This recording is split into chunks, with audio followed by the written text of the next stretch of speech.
Selamat sejahtera saya ucapkan kepada semua pelajar. Jadi topik PDPR kita pada hari ini ialah kata bilangan. Jadi apa yang dimaksudkan dengan kata bilangan? Kata bilangan ini merupakan salah satu kata yang termasuk dalam golongan kata nama. Apakah kegunaan kata bilangan ini? Penggunaannya adalah kita gunakan untuk menghitungkan sesuatu. Jadi hari ini kita akan tengok 6 jenis kata bilangan. Yang pertama, kata bilangan tentu, kata bilangan tak tentu, kata bilangan pecahan, kata bilangan pisahan, kata bilangan himpunan dan kata bilangan tingkat. Gambar rajah ataupun peta minda ditunjukkan di skrin ini menunjukkan kata pembahagian kata bilangan serta contohnya. Jadi kata bilangan yang pertama yang kita akan tengok adalah kata bilangan tentu. Jadi kata bilangan tentu ini contoh ayat dia adalah 1, contoh perkataan dia adalah 1, 3, 15, 20, 100. Jadi kata bilangan tentu ini jumlah dia memang telah ditetapkan dan kita boleh anggarkan jumlah dia. Tetapi kalau kata bilangan tak tentu pula, kita tak boleh nak anggarkan apa jumlah bagi perkataan tersebut.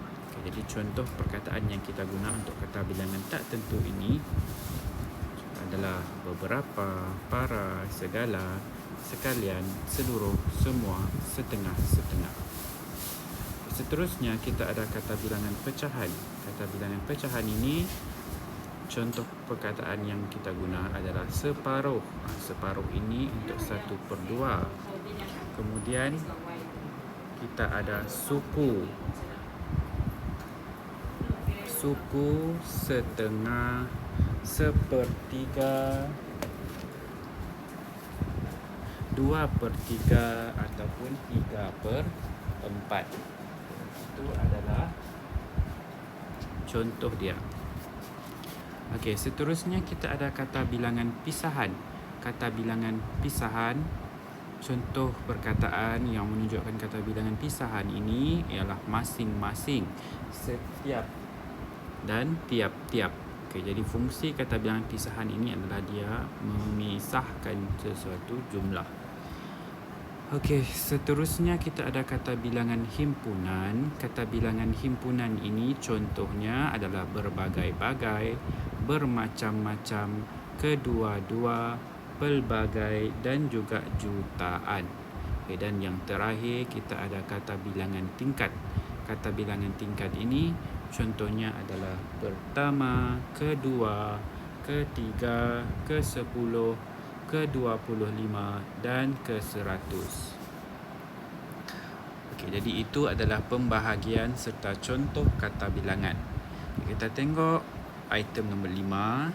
Ada kalanya kata bilangan disertai dengan penjodoh bilangan. Saya rasa semua di dalam kelas ini semua tahu apa itu penjodoh bilangan sebab kamu dah belajar penjodoh bilangan ini sejak dari darjah rendah lagi. Jadi kata boleh diikuti dengan kata bilangan ataupun boleh disertai dengan kata penjodoh bilangan Contoh dia adalah seperti biji, ekor, orang dan sebagainya. Dan khususnya penggunaan penjodoh bilangan ini adalah untuk kata nama konkret. Contoh dia 2 pasang kasut. Jadi kasut ini adalah kata nama konkret, benda yang nyata, benda yang ada. Jadi penjodoh bilangan yang kita akan gunakan jadi pasang. Kalau kita tinggalkan penjodoh bilangan, kita tak masukkan penjodoh bilangan, jadi ayat itu akan menjadi 2 kasut. 2 kasut itu salah. Dia perlu disertakan dengan penjodoh bilangan 2 pasang kasut. Gambar yang rajah yang kedua pula meriam. Di situ ada 2 meriam. Jadi kata bilangan dia adalah kedua-dua pucuk. Pucuk ini adalah kata penjodoh bilangan. Kedua-dua pucuk meriam. Okay, gambar yang seterusnya ada 4 ekor burung. Jadi kita boleh letak beberapa ekor burung ataupun 4 ekor burung. Di sini gambar yang ini pula 4 biji mangga ataupun beberapa biji mangga. Okey, item yang keenam. Selain biji, ekor, pasang dan pucuk, banyak lagi contoh penjodoh bilangan. Contoh dia ialah batang, bentuk, bilang, bidang, bilah, butir, cucuk dan banyak lagi. Okey, trivia bahasa. Okey, trivia bahasa, kata nama konkret ialah nama sesuatu yang dapat dilihat, disentuh dan juga dapat dirasakan. Okey, jadi kata nama konkret ini tadi ialah satu kata nama yang dapat kita lihat, yang dapat kita sentuh dan kita dapat rasakan. Contohnya angin. Angin kita boleh rasa, batu kita boleh sentuh, kita boleh lihat. Kerusi, lukisan, udara dan sebagainya. Okay, jadi lawan kata nama konkret ialah kata nama abstrak, iaitu kata nama sesuatu yang hanya dibayangkan sebagai ada dalam fikiran atau khayalan. Contohnya agama. Agama kita tak dapat lihat tetapi kita dapat rasa dengan sesuatu perbuatan seseorang. Bala, emosi. Emosi contoh dia emosi sedih, emosi gembira, emosi terkejut. Jadi itu adalah abstrak. Okay. Seterusnya kita akan tengok kesalahan dalam penggunaan kata bilangan. Jadi tadi kita dah tengok sedikit secara ringkas mengenai kata bilangan. Okay, jadi sekarang kita tengok pula apa kesalahan yang ada di dalam penggunaan kata bilangan. Okay, jadi kata bilangan seperti berbagai-bagai, beribu-ribu, bertahun-tahun, kedua-dua, kelima-lima, setengah-setengah dan tiap-tiap tidak boleh disingkatkan dengan sewenang-wenangnya. Jadi kamu kena ingat betul-betul, catat kata bilangan seperti berbagai-bagai, beribu-ribu, bertahun-tahun, kedua-dua, kelima-lima, setengah-setengah dan tiap-tiap. Kamu tak boleh singkatkan dengan sewenang-wenangnya. Okey, jadi kita tengok. Okey, manakala kata bilangan para pula tidak boleh diulang menjadi para-para kerana maknanya akan berlainan. Para bermakna semua, manakala para-para bermakna rak. Jadi ada perbezaan dia dekat situ. Kata bilangan para kamu tak boleh ulangkan, tak boleh jadi para-para, sebab para-para itu pula akan memberi maksud yang lain, iaitu maksud dia rak. Yang ketiga pula, kata bilangan tentu seperti 1, 2, 3 dan seterusnya tidak boleh didekatkan dengan kata bilangan pecahan seperti suku dan setengah untuk perhitungan. Untuk kata bilangan tentu, kamu seperti 1, 2, 3 dan seterusnya itu kamu tak boleh dekatkan dengan kata bilangan pecahan seperti suku dan setengah untuk menggambarkan perhitungan. Tak boleh didekatkan. Okey, yang keempat pula, kata bilangan tingkat yang ditulis dalam bentuk huruf dan angka hendaklah diberi tanda sempang. Tanda sempang macam ni. Misalnya ke-3, ke-10, ke-25 dan seterusnya. Okey, kata bilangan seperti segala, sekalian, semua, seluruh, setiap dan tiap-tiap tidak boleh disertai dengan penjodoh bilangan. Jadi tolong ingat itu, kata bilangan seperti segala, sekalian, semua, seluruh, setiap dan tiap-tiap tidak boleh disertai dengan penjodoh bilangan. Okey, yang kelima, seterusnya penjodoh bilangan tidak diperlukan juga untuk kata nama abstrak seperti abad, cara, hal, jasa, sifat, cadangan, pendapat, kenangan, kejayaan dan yang seumpamanya. Sebaliknya, gunakan kata ganti tak tentu suatu atau sesuatu. Jadi itu merupakan antara kesalahan yang ada di dalam kata bilangan ini. Okey, tanpa membuang masa, kita tengok bagaimana contoh bagi setiap kesalahan ini pula. Okey, contoh ayat dan kesalahan yang pertama. Berbagai cabaran kami tempuhi sepanjang eksplorasi itu. Okey, kesalahan dia adalah berbagai.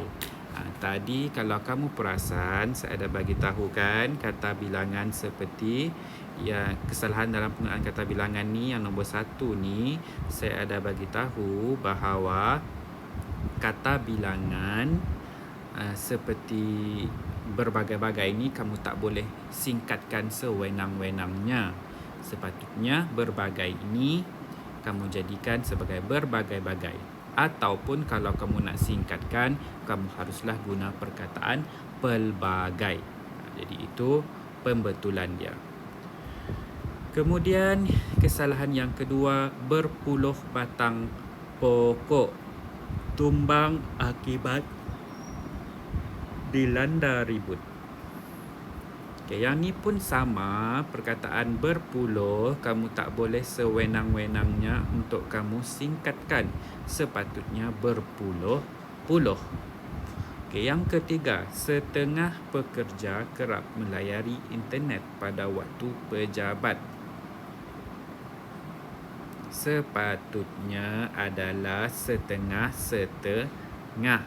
Iaitu kamu tak boleh selewengkan sesuatu perkataan ataupun sesuatu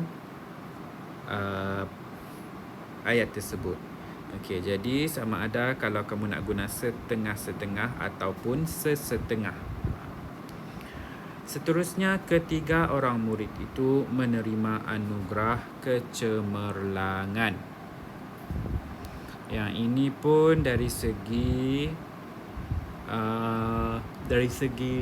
pemotongan perkataan itu penyingkatan sesuatu perkataan itu, ketiga sepatutnya ketiga. Okey, kesalahan yang keenam pula, program motivasi itu berlangsung selama 3,5 jam. Jadi kesalahan di sini, kamu boleh tengok balik kesalahan yang nombor 3 dekat sini. Kata bilangan tentu seperti 1, 2, 3 dan seterusnya tidak boleh didekatkan. Jadi kata bilangan tentu dengan kata bilangan pecahan kamu tak boleh dekatkan. Bagaimana cara kita nak jauhkan adalah kita wujudkan satu perkataan di antara kata bilangan tentu dan juga kata bilangan pecahan. Contoh dia 3,5 jam, bukan 3,5 jam. Itu salah. Dua perkataan itu tidak boleh didekatkan. Jadi wujudlah kata tengah dekat situ. 3,5 jam. Okey, kesalahan yang keenam pula. Kesalahan yang keenam, seluruh buah kawasan yang rendah itu dinaiki air akibat hujan lebat. Seluruh buah kawasan. Buah itu adalah penjodoh bilangan. Okey, jadi di sini tak perlu penjodoh bilangan untuk apa? Untuk perkataan, untuk kata nama tersebut. Seluruh kawasan yang rendah itu dinaiki air akibat hujan lebat.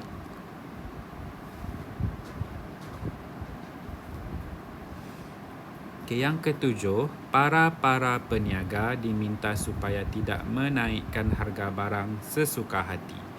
Seperti yang saya cakap tadi, para ini maksud tiara.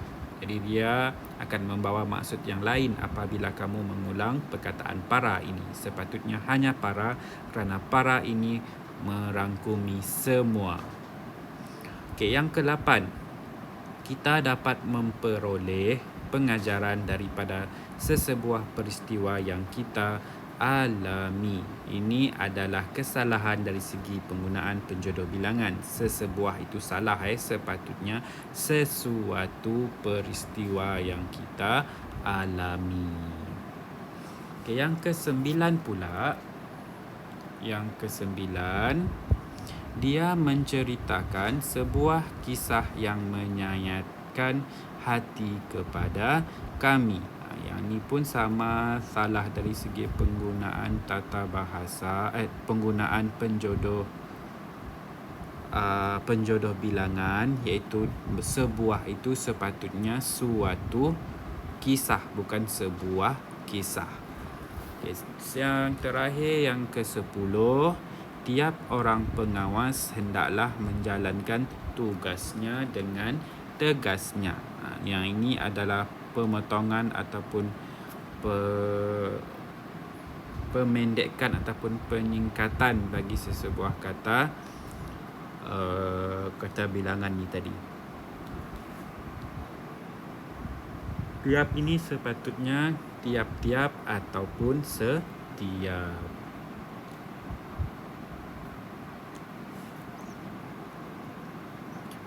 Okey.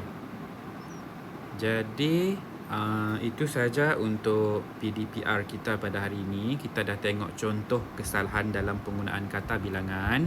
Okay, nanti saya akan bagi latihan dekat kamu. Nota ni pun saya akan bagi juga kepada kamu nanti. Okay, jadi saya nak kamu tonton dan salin juga. Kalau sempat kamu salin nota ni, dan boleh print nota ni dan kemudian lekat di dalam buku kamu. Okay, nanti saya akan bagi soft copy untuk nota ini. Okay, terima kasih semua.